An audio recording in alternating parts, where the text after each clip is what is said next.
Sa ibang balita, pambansang pulisya nagbabala laban sa mga may-ari ng baril na hindi nagdedeklara ng tamang impormasyon ukol sa kanilang armas. Batay sa tala ng PNP, 60% ng mga may-ari ng baril sa bansa ang nagdeklara ng maling impormasyon.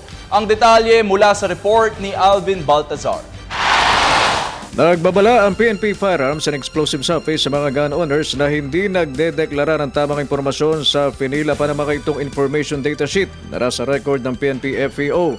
Batay kasi sa nadiskubre ng PNP FEO, 60% ng nakarehistro sa kanilang otorisadong magbitbit ng baril ay hindi nakatira sa address na nakalagay sa kanilang information data sheet. Marami rin. Marami bumabalik.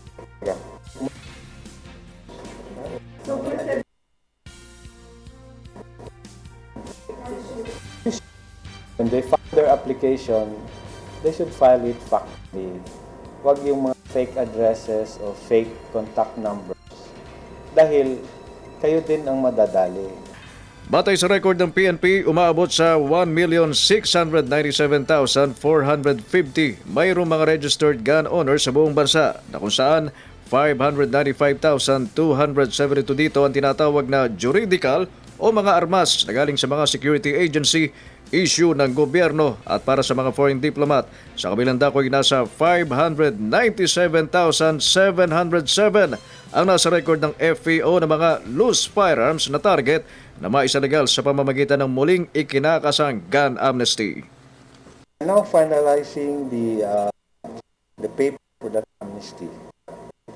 Sa ilalim ng new firearms law, automatic on loose firearm na ang mga baril na hindi maiparerenew kahit na isang araw pa lamang itong late registry.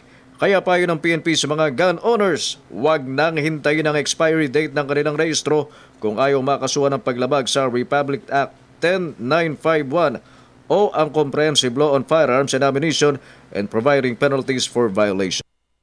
Para sa Telebisyon ng Bayan, Alvin Baltazar.